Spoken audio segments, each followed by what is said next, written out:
Now I'm not on mute? Okay. So I decided to talk about this today for two reasons. One, our little group of EPIC optimization operations group in the DBMI are grappling with measuring user satisfaction as one of our projects. And I have been actually grappling with this problem since I first started working at the VA.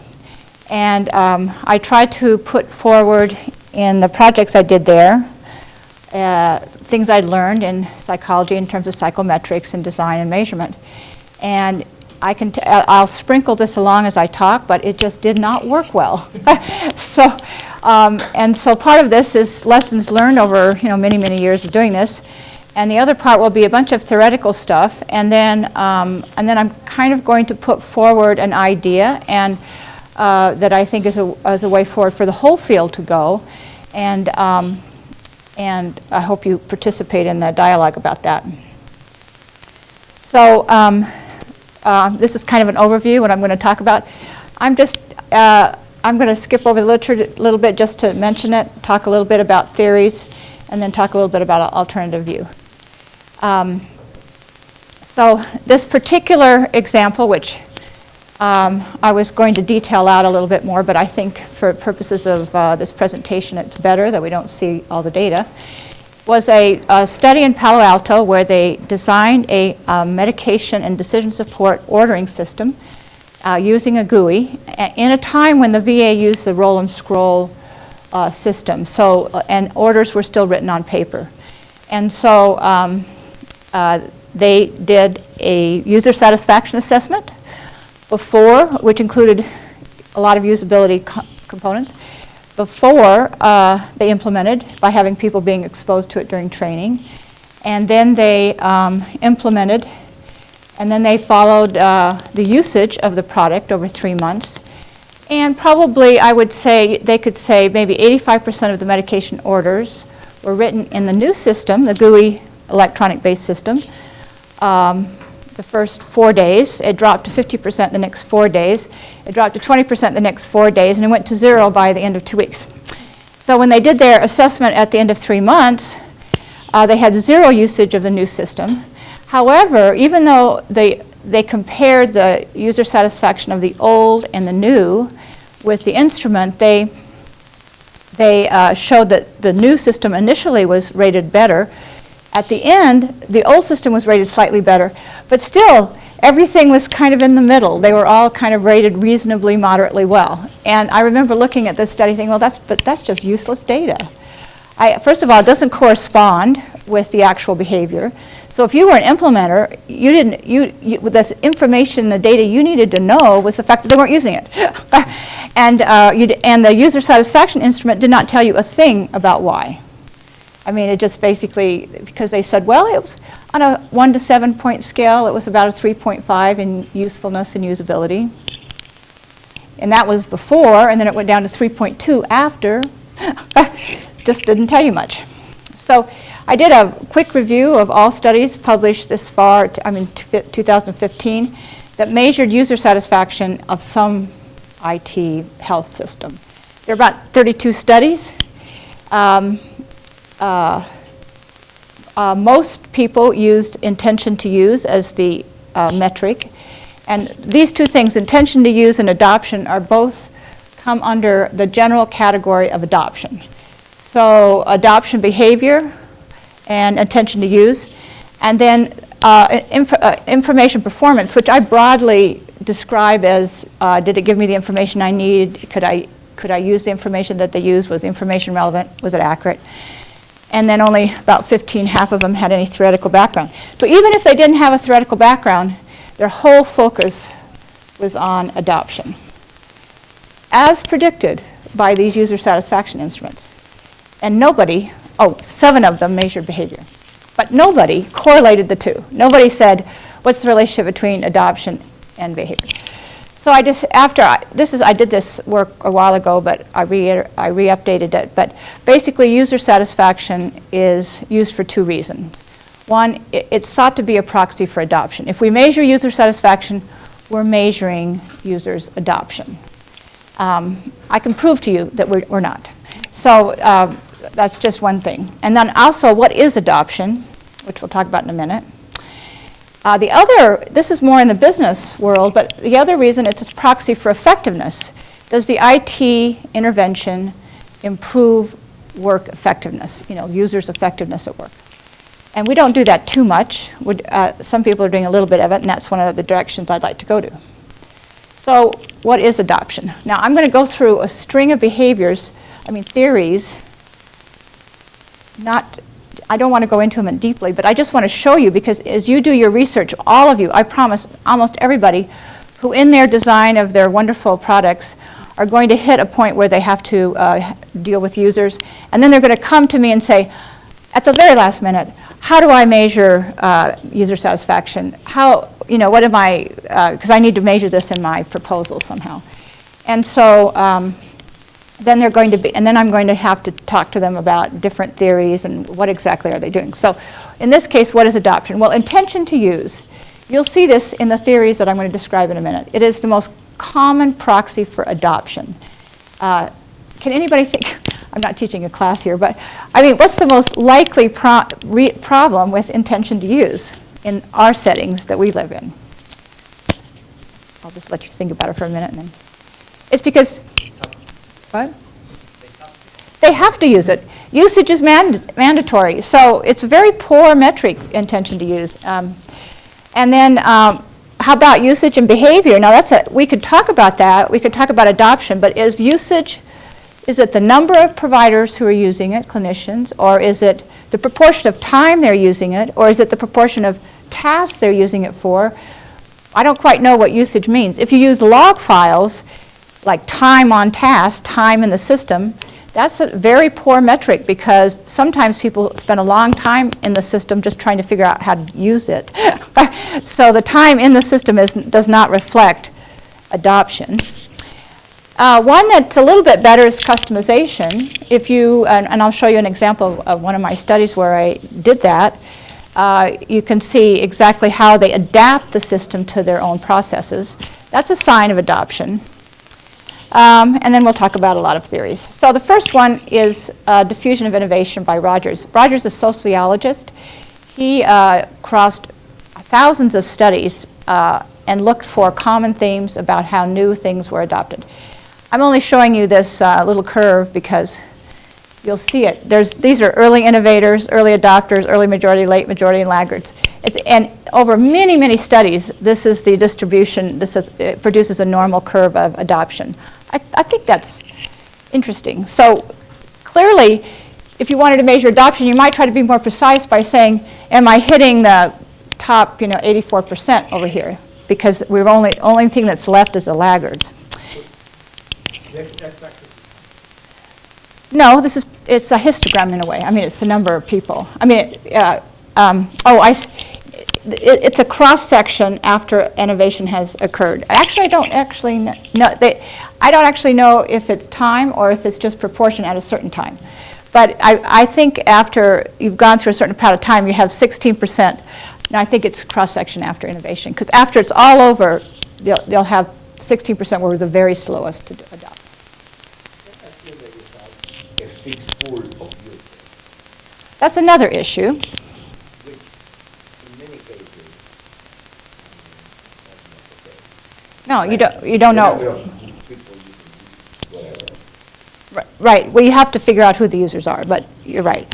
So after it's all done, you can expect a certain number distribution of people. What we don't know, the other curve that I don't have on here that's very famous by Rogers is the S-shaped adoption curve. So, it goes along like this and comes up. So there's a long, slow rate, and he calls it a staged communication process. Adoption, diffusion of innovation is a slow process of communication. And then eventually it just picks up, and then everybody's doing it fast. When he talks about innovation characteristics, these are just the components that are associated with innovations that are successful. Lots of studies support that. So you could design, this is probably one of the few times that theory has some relevance to design issues. Now, the most common theories that you see in people who design satisfaction instruments. We'll talk about some. Is this older? These are not that old, but this is a body of research in psychology that has a lot of empirical basis, tons and tons of experimental studies that basically said these are the factors that predict, and notice what they're predicting, intention to use. So, or attention to behave. And so, and you'll see these constructs. I know it's kind of, people's eyes glaze over when I talk like this, but these constructs, you'll see them operationalized in a whole bunch of different ways in different settings. So we have the perceptions of the outcomes. So in this case, what are the perceived net benefits of the IT intervention? Does it decrease errors? Does it improve communication, improves quality of care? Notice that those perceived benefits they have to be kind of targeted to the intervention. And then also in that group of items is what's the likelihood that if I engage in this behavior, it will produce those outcomes. The attitude towards the behavior, that's the perceived value. So these are, what do they believe the outcomes will be? What's the value of those outcomes? You'll notice this is starting to sound familiar. Even the utility theories sound like this. You know, what are the perceived outcomes? What are the likelihood that I can engage in this activity to produce that outcome? And is that outcome a good or bad thing? And then social influence. What is my perception of how much social influence? So when things are mandated, there's pretty intense social influence. And then these are quite well known. How much support is there in the environment? How much training is there? How much resources? You know, these are things that are, in other words, if I do it, will it actually happen? You know, does it perceive control? And then the beliefs are self-efficacy. Can I actually engage in the task at hand to make it happen?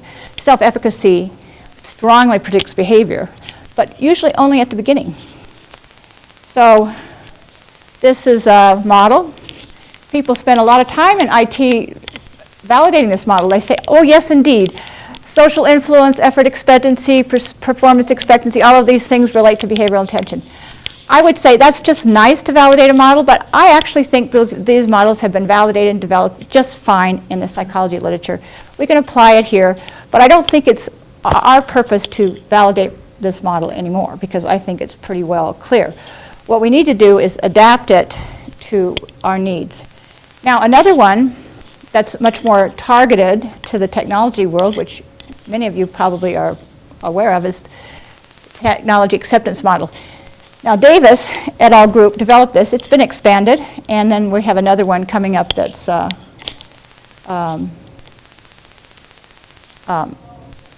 expansion of that again. So you notice that perceived ease of use, which is the efficacy and control variables of the theory of planned behavior. We see perceived usefulness. It's the outcome, perceived outcome and the value of that outcome. These might be gender or whatever. And then attitude towards using it, which is it a good or bad thing? And then we have intention to use. And so there's lots of studies that show that if you create these variables, you can produce intention to use. I'm going to use these items here.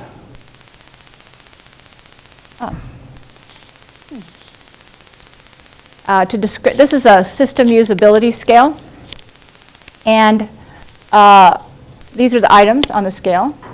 And I just want to show it to you that I would like to use the system frequently. That's an intention item. I found it complex. That's kind of a description of the control, or easy to learn. Easy to use, which is an efficacy. I would need support. That's another efficacy. This is usefulness. I found the various were integrated, so it's a design issue. I thought there was too much inconsistency. Again, these are sort of, I would call them control factors. This is efficacy again. Most people would learn to use this. I found the system very cumbersome, another efficacy. I felt very confident use the system, another efficacy. I needed to learn a lot of things. So basically, the system usability scale is a scale that measures your perceived self-efficacy to use the system, and a little bit on will the system do the things I like. So now, I didn't talk about the reason I keep looking at my slides is that I thought I had a slide on the UTOT, which is a Unified Technology Adoption Model. But it goes beyond the TAM model, but it basically does the same. It just expands on and includes variables that are almost directly similar to the theory of planned behavior variables. So, yeah, that was TAM, Technology Adoption Model. Oh, good. I thought, where did it go? Where did the slide go? So this is TAM, what preceded Unified, this one. Notice the Davis group, that's the same group that developed TAM. And then McIntosh expanded it. But if you look at it, you see the social influence is the same social influence as a theory of planned behavior. Effort expectancy is a combination of how much effort does it take to do it? In other words, can I do it? It's a controlled belief. And then my own perceived efficacy. And then performance expectancy, does it work? Does the system work does it have the outcome that I want it to have? So that's the performance expectancy. So it's still predicting intentions. Okay, so what's wrong with this picture? One of them is most usage is mandated. We've already talked about that.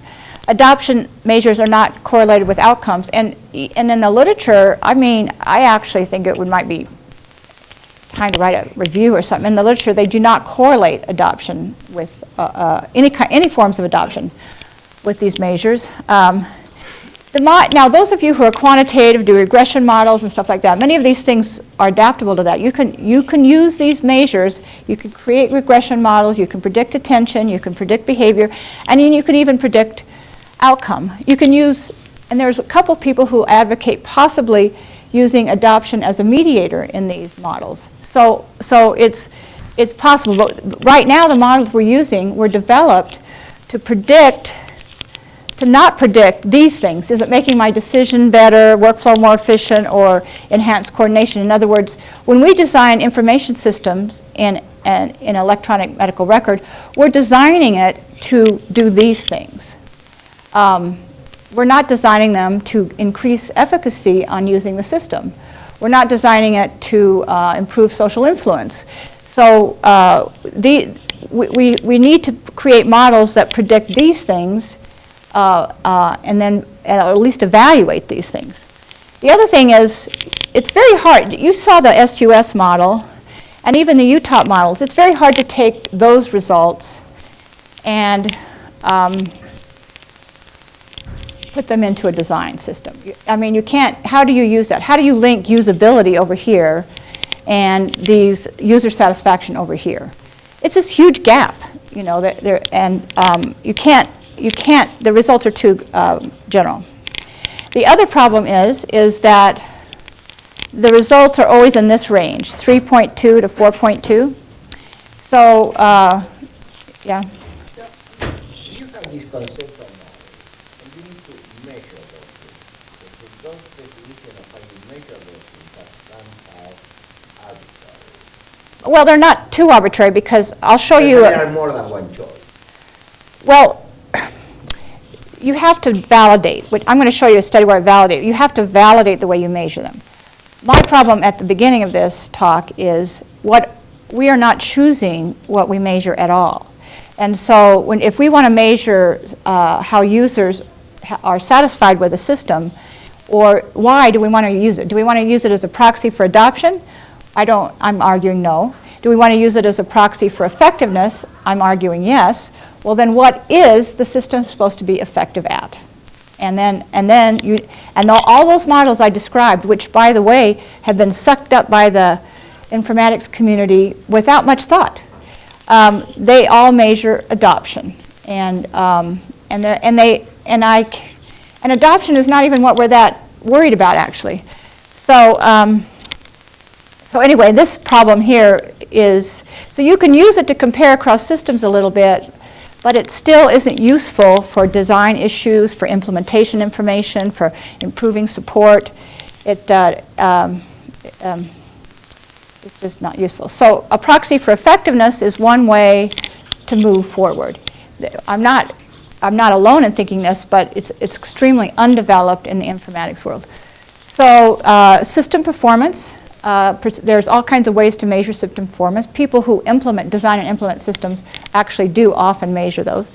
IT support, that's very rarely measured, but it's part of implementation. And there's been a strong move in almost all of the systematic reviews in informatics to measure IT support and implementation strategies. This one right here, information management tasks, is the one I'm most concerned with. If you design, if you think human beings are using the system for a reason, to improve their thinking, to remember, so they remember something, to improve planning, to improve documentation strategies, to reason better, to communicate better. If that's what you think you're doing, then you should develop models that assess that and then predict that. And then there's some models, which I'll just talk about briefly. So this is the Delon and MacLean information system success. And in these types of studies, they actually make up items that are tailored to the system being evaluated. But this is service quality. How well does it get supported? Information quality refers to the accuracy, the speed, the relevance of the information. This whole theory was based on information theory, by the way. And then system quality has to do with the architecture in the background. And then use and user satisfaction relate together. I added these two things because Delon and MacLean, they talked about user satisfaction, but they didn't do much to in depth determine what that would be. And of course, user characteristics are related. And then notice instead of being adoption, the outcome is net benefits, which is effectiveness, basically. So that's one model. It's actually very well, commonly used. Another one that's simpler is this task technology fit. We have the task, we have the technology, the individual, and how it fits, and then we have user evaluator, which would be user satisfaction, then we have performance on some measures. Notice how gross those items are. So it's still, we're left with the problem of task. What is the task that needs to be fit? So in this slide, I don't have any answers. I'm going to propose something in a minute, but what we have to, I think, in clinical informatics, think very closely about what our net benefits are. And in this department, I sit on a number of committees, and it's very rare that students sit down and think, I'm designing something, and what am I designing it for? So I have residents at the VA currently asking me to help evaluate a system that's going to help them address inappropriate admissions to telemetry. These are for physicians. And it took me a long time and many iterations to figure out that what they want me to test in a survey is how much they know about the rules for inappropriate admissions. So I said, you don't need me for that. You know what the rules are, but okay, so, and they're going to design their system to teach. See, they never articulate this. In the mental model of people, especially clinicians using decision support, there's decision support, magic happens, and then the change happens. So they don't know what they're doing inside that little design part. So they're going to create an alert or decision support to help inform the residents of the rules for appropriate admission to telemetry. Well, I did a bunch of interviews, maybe 8, and a focus group, little small one, and I determined that the main reason why they admit to telemetry, which is a mid-intermediate range floor, is that they have patients who they're concerned about that need to be monitored more closely. If they put them on the medical ward, they won't be monitored. They won't be weighed, the eyes and nose won't be taken, they won't be watched, they could crash and fall in 2 hours, somebody finally comes to the room.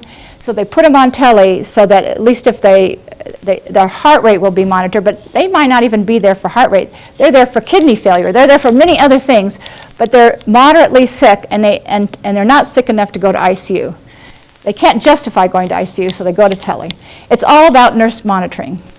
And it's all about the fact that the residents do not trust the nurses on the medical floor to comply with the orders for increased monitoring because they feel there's not enough staffing on that floor. So I take this back to the rest. They said, well, that can't be. I mean, and then they want, so anyway, I said, well, if you design a program that addresses those issues, then you could probably address the other issues. And the only reason I bring that up is that when they first designed it, they were thinking about knowledge. Now they're thinking about, they're trying to change the behavior of a larger system. So they have to think about that. So I'm just arguing that when you do design anything, you have to think what human cognition or human behavior you're actually targeting. Any comments about that? So I have an example. This is a bit of an older example, and then we'll come up with some newer, the charts that we have in the EPIC optimization group. So this is assessing satisfaction user behavior of CPRS adoption. So I have done a number of different kinds of things like this, but in this case, I did in-depth interviews. Yeah. Oh, CPRS is the VA's computerized provider order entry system. Probably been there for 25 years, maybe. Trying to think about that. Maybe 25 years in place.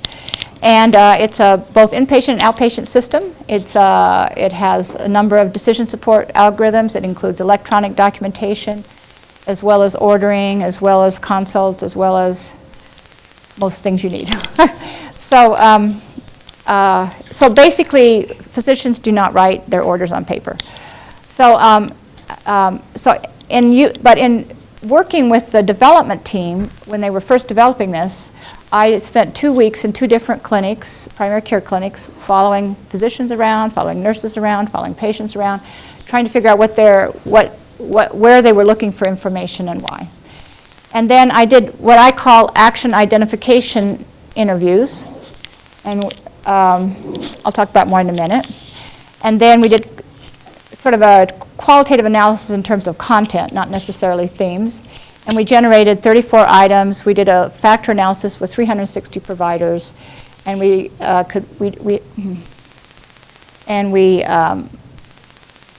found several factors, which I'll talk about.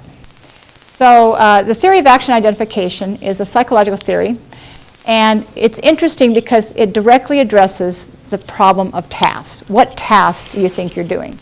And the reason I'm grappling with this is I have read several articles who are trying to approach the problem of what clinicians are doing in a medical setting for tasks. And sometimes it's not informative, like they're writing something, they're on the phone, they're in rounds, but those descriptions of tasks don't provide any information about the cognitive information needs they might have. And so in this theory, this is an experimentally based theory, so they've done many experiments validating this. It turns out that people will, when you ask them what they're doing, they'll tell you something. That what they say is usually at some level of abstraction. It's either very concrete or very abstract. What determines what people say is their level of expertise and their burden, cognitive burden. So, for example, if I ask an expert skier on a Saturday afternoon what they're doing while at Alta, they'll say they're enjoying time with their family. If they ask a novice skier what you're doing, they'll say, I'm trying to get my knees right and not fall down. So notice that what they're doing, what they state they're doing, falls on different levels. They have done experiments to show that once you become expert of something and asked what you're doing, you tend to say at a very abstract level. You talk again at a very abstract level. So that's why when we interview people to get information about their tasks, it's very hard to drill down to what they're actually doing. And so it takes a little bit of work. This is a process that they've used in other studies. They sort of map it out like a multidimensional scaling process. But wait, what are you doing? You are ordering this. Let me see, I'm entering in this dosage. This might be what an intern says. I'm entering in this dosage here, and then you'll say, in order to do what? In order to order heparin. And then you might say, and you're ordering heparin in order to do what? And so the patient won't clot, and so that you can map out why they're doing it. Then you can also map down. You can say, you're entering in the dosage by doing what? And they say, well, I have to erase this default dosage and type in this other default dosage. Or they might have to go into info buttons and figure out what the dosage should be. So you can map out the whole process, but it takes a little bit of time. I've already said this part, and I've already said this part, but about experts and the hierarchical construction of mental status. So these were, in my interviews, these were typical identities, reporting required information, and if I drill down, I would get the exact required information, making a decision about the best course of treatment, looking for patient data. In all these cases, these are sort of mid-level. You have to drill down to exactly what they were doing. But I was interested in developing a survey, so I tried to pick it at the right level. You can see the problem is if you get it too high, it sounds like the SUS. Is it easy to use? Is it comfortable to use? Does it do the job I want it to do?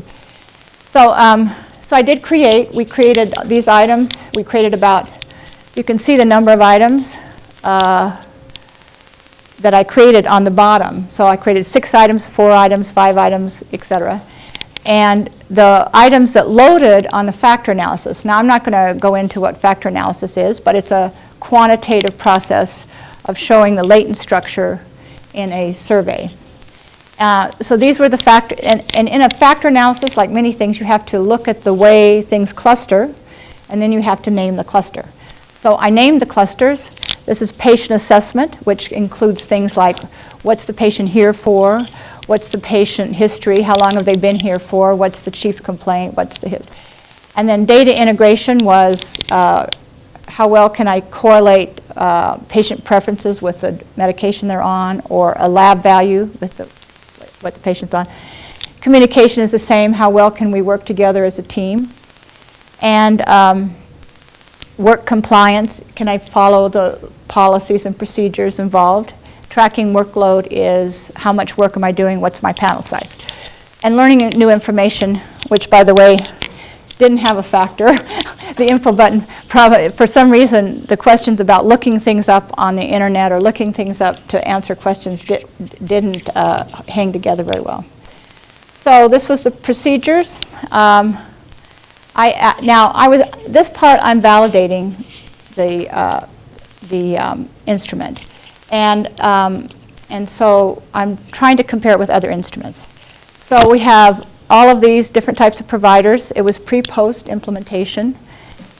I don't think I had enough to do or something. I was actually in charge of implementing CPRS, and so I was doing other things as well. There was a 92% response rate, and the reason I got that response rate was because I was in charge of implementing CPRS. So I just said, you have to do it. So people said, okay. There were other measures. This top one is the measure that I call task satisfaction. But we also had usability items, easy to use, minimal effort, easy to navigate. I did alphas, how well they hung together on each one. I did intrinsic motivation or affect, which at the time was kind of new, but now I'm beginning to see it in other satisfaction instruments. How was it interesting? Was it enjoyment? Was it fun? Did you enjoy it, and was it fun? And then the user satisfaction was from the older DAL instrument. Their factors were comprehensive, accurate, easy to use, useful, and improves my work. Same usefulness, usability type format. When I did a factor analysis on this one, there wasn't 2 factors, there was just 1. So just by way of looking at things, the affect, correlated, affect was modest. See, everything correlated modestly with each other. That's nice. But now I'm trying to validate a few things. These are the means. These are all normalized means. And notice how useful that information is. 2.5 to 3.4. And they don't vary that much. I was like, okay. Now, in the validation part, I'm sorry the color isn't right. So the late adopters are these on the right, and the early adopters are one on the left. So what I did was we had mandated electronic progress notes in primary care.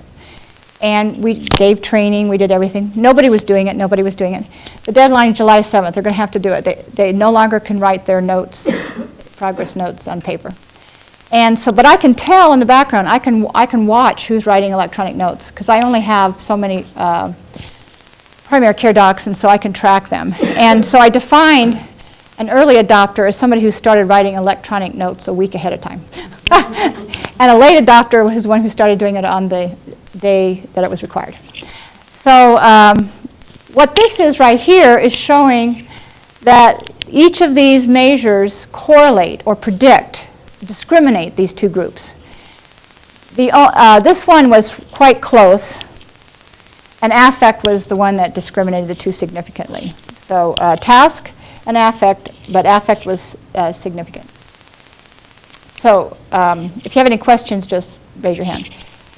By the way, this is a traditional validation process, and notice I'm trying to reach out to behaviors. I'm trying to reach early and late adopters by classifying adapters. If I am measuring satisfaction, I should be able to predict or discriminate early versus late adapters in terms of how they use those instruments. In this one, there are 12 customization options in CPRS. You can create your own note templates, you can create your own order sets, you can alert things to yourself. There was a bunch of things that they could do. So I went in and found out how many of those each person did. So some of them ranged from 0, some of them ranged to 12. Most of them were like 4 or 5.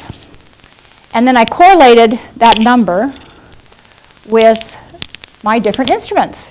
And the only one where customization, the tendency to customize, was associated or correlated significantly with satisfaction was the task instrument, telling me that task captured their satisfaction with task was associated with their behavior. This is actually another one that's kind of interesting to me. So this is a time when physicians were not used to implementing using electronic medical record. So I would walk down the hall and they would spit at me and say rude things. And so being a psychologist, I was familiar with this. This is called Reactance Theory. So you can Reactance Theory is proposed to be a set of behaviors that come about from a threat to control, perceived control. And you can quantify those behaviors and you can measure them. They can dismiss the messenger, that's me, dismiss the message, the whole idea. They can avoid the threat by refusing to do it. They can reassert control by hoarding paper or yelling at me. So we had 4 members of the implementation team, and we had all of those primary care providers. So I had each one of them independently rate the members on these items independently, and then we averaged the result. So basically, each individual provider was rated as very low reactance or very high reactance. And so we averaged them. So we call them resistant ratings. And again, tasks correlated very highly with resistant ratings. In other words, the more satisfied they were with the tasks that I identified, the degree to which CPRS supported their tasks was very highly related to the reactance behavior. If they were very reactant, they rated their satisfaction with those tasks very low. And that's the negative correlation. And then the affect was also very predictive, meaning if they didn't enjoy it, it wasn't fun, they didn't get involved, they also were highly reactive. Any questions about this?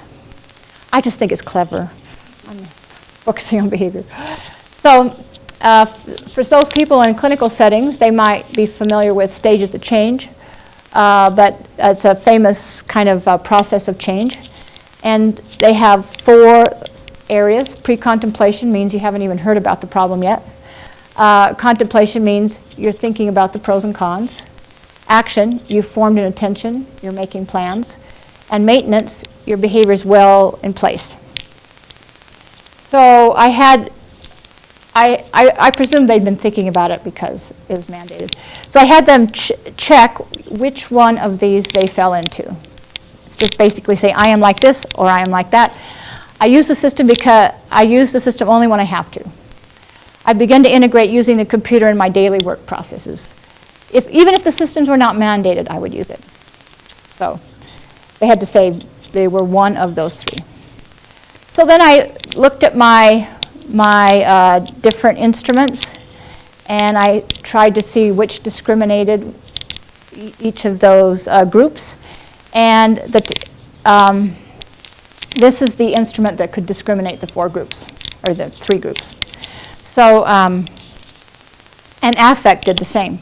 So what is this telling us? I've got one more of it. And then, and by discriminate, I mean that if you said I would use the system even if I didn't have to, you are more likely to rate the task users as highly you're more likely to be satisfied on the task that the system provided. Notice that this general one, which is just general user satisfaction, the dull one, usability and usefulness, never shows up as predicting anything that I'm talking about. So, and then this is an involvement one. I asked if they wanted to get more information, so they had to check a box. And I divided those up, that they had 4 different actions. They wanted to join a committee. They wanted to be sent, flyers to learn about it more. So if they said anything, they got a point. And then if they didn't say anything, so there were 2 groups, saying nothing or saying one of something. And again, the affect was the one that discriminated those who wanted to participate more and those who did not. So what do we make about all of this particular study, and what do we do in the future? So the first thing I think that we should try really hard to take whatever user satisfaction method we use in whatever context and tie it to the behavior that's appropriate to the thing we design. So if it's customization, if it's anything, if we can target a behavior that we expect to see, we should be measuring the behavior. And then I also think we can take with it that affect, which, whether or not they enjoy it, whether they get involved in it, whether they consider using it as fun, should be included in our user satisfaction instruments, because that means they play with it a bit. They're likely to play with it. And then the other thing to take away is that user satisfaction with tasks are the more likely thing to be associated with these behaviors. Now, does it really help, at the end of the day, does it really help us focus on usability? Does it, can we take what we learned with the task and relate it to usability metrics, where you do actually watch them do what Catherine does? Can we actually see the usability problems and relate it to that? If you see big differences in how well they're satisfied with the different tasks, you can target some where they're low and analyze maybe more depth. That might be a process. And the other thing is you might target those differences in terms of implementation, a focus on implementation. Any other comments? So I was going to show you the questions. Actually, no, I do have one question. It didn't have an impact because the implementers didn't care. I have to. The implementers. Okay, let me just sorry. Okay, here it goes. So, what was your question? So the implementers, because the study had no impact on the implementers. Because it wasn't a design impact? Oh yeah, that's right. The only reason I'm bringing this up is that this actually is embedded in the larger conversation we have about how to get along with operations. And one of the problems is you can do this kind of user satisfaction, and people who are in charge of implementing a system like Epic or the developers in CPRS or the IT people, you can give them this information, which I have in the VA at least on 3 or 4 or 5 occasions. And they look at the numbers, they look at the results, and they don't care. So, one of the issues about doing all of this work and designing something and measuring something is you have to make it, you have to embed it, you have to get it deep enough into the workflow and the actual way that business is done so that the people who are developing the system care. Yeah. One of the things that the system wants to do is to include some objective measurement of something. Let people die, whatever. And how you make, so you have sort of like a double optimization problem, because you need to improve the objective goals of whatever you are doing, plus make users happy. Well, or not happy, but we don't care about users really. but I mean, make the system usable. So, Right. so how you, and not always that optimization can be independent. Sometimes it will be, if you optimize more, it makes it. How do you deal with that compromise? Well, I think that you're asking something that's the heart of the question, because if I don't think we are going to do it by asking them about their attitudes or how easy it is to use or how useful. I didn't put in here other studies I did about usability, but in one study I asked, these were at beta sites, I asked them to give me the reasons why. There were 6 beta sites, 3 of them failed, and 3 of them were successful. And I sampled a bunch of users and then looked at what the reasons they said it failed and the reasons they said it was successful. So it turned out that the most commonly mentioned reason for failure was what, you think? It was the usability of the system. The most commonly mentioned success factor was usability of the system. And it was the most commonly reason mentioned for anything, it was twice as more common of an item mentioned. In other words, that people, it's salient, it's visible, it's what people attribute the cause of their problems, is its usability. And I don't want to downgrade usability, but to address your question is, does it really make any difference in patient outcomes? You have to go way beyond the question of usability. I mean, you need to optimize both things. Right, and I don't actually think you have to, let's just say there's a pathway, there's a design, the usable design, there's adoption behaviors, and then so they have to use it to have any impact, right? And then there's, the third step is, does it make an impact on their cognitive processes? Do they remember more things? Do they make better decisions? Do they write the right orders? Are they more appropriate? Those are all cognitive outcomes you want. And then once you've done that, you hope that it makes the patient outcome effect that you want. Is anybody looking at multiple optimization techniques like Lagrange multipliers and that are the driven forces in these cases? They look at structured lake, what is it called, structured lake models. They don't look at like that. No, I'd say no. But you still have to, if you don't have those first 3 steps in place, you can't have the patient outcome that you want. There are lots of simple studies where they put in an order set and they force providers to go through something and they double or triple the appropriate orders. And maybe 1/10 of the time you actually have the outcome the actual hardcore patient outcome that you want. There's nothing wrong with that. 10% of the time impacting, patient outcomes is not bad. But if you have what we have now, a problem of alert fatigue, where people are ignoring alerts, and they really do ignore alerts.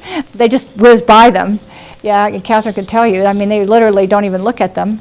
Then we have to do a much better. We have to understand what's happening, what we're trying to do, and then the negative consequences of, are we taking up too much cognitive load every time we alert them? And even though we're reminding them of something, we're trying to teach them, but they don't need to be taught. They need to be reminded. It's like, I don't know if anybody listens to NPR, but this morning they were talking about intervention in the grocery store that was having huge effects. And what they have is a little box you put into your cart, and it's labeled vegetables, meats, fruits, grains or something. And so you're walking down shopping, and it turns out you're way more likely to buy your vegetables and way more likely to buy your fruit just by having these buckets there to remind you as you walk through that you haven't, oh, I haven't got anything in my vegetable bucket. And so there are simple ways that don't take up much attention to get people to, kind of go down one way. So specifying what we're doing is one thing. And then linking our assessments to actions we can actually do, either implementation actions or design actions. And it may be that the patient outcome is only going to be moderately impacted. Any other questions? Okay, I'm just going to show this. This is what we've been working on. It's a draft. And these are just, this is under a patient assessment. Oh, my Google Earth is on, my Outlook is on. Anyway, these are things that we identified under patient assessment, getting a sense of the picture of the patient. And you can see by looking at them, it's a very difficult thing to do, to actually identify tasks at a level that doesn't take forever to answer and that would actually mean something. Like determine the patient's fluid balance. We know this because we've been observing them, that they walk around trying to figure out what the eyes and nose of the patients are. This is a problem. A system should help them. I put that in there because almost everybody can find the vitals. Patient, who's the patient seen is really a problem. Gedmer's working on that problem. Somebody in Pocatello, their patient comes home, they can't figure out who has seen the patient. They can't figure it out from the record. So we just have to figure out what are these, I call them information management tasks that this system is supposed to help us with. Were you going to say something? No. Well, that's... Yeah, I think a lot of the success, I've read a lot of stuff about Apple and the behind their success, and a lot of it is understanding the test and also putting a lot of emphasis on the effect. So when you mean affect?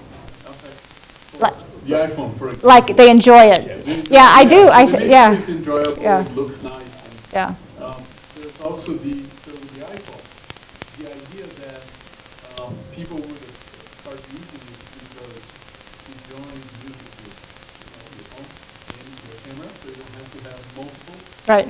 So that was one of the main ideas behind the design. So looking at the test, I want to carry just one piece. Yeah, the human task, and also what do you do when you, at the email accounts, they've gotten much more sophisticated because they figure out what are you going to do with your email. That's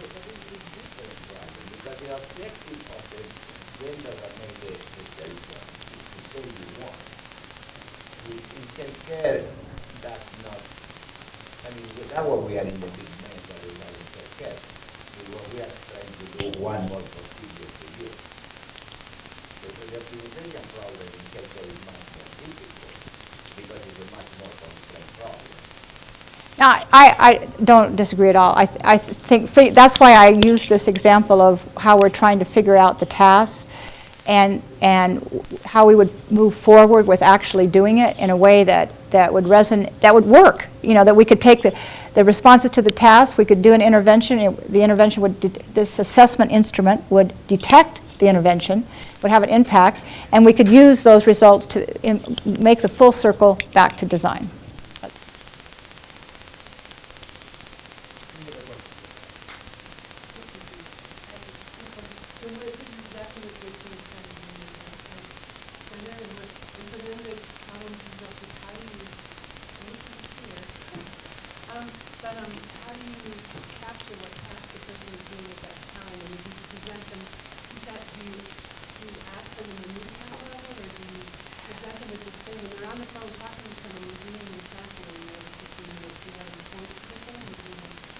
Yeah, so the problem is, and this is, I spend a lot of time thinking about that, it's what the user systems class is about, is if you ask people, that's why I use the action identification theory.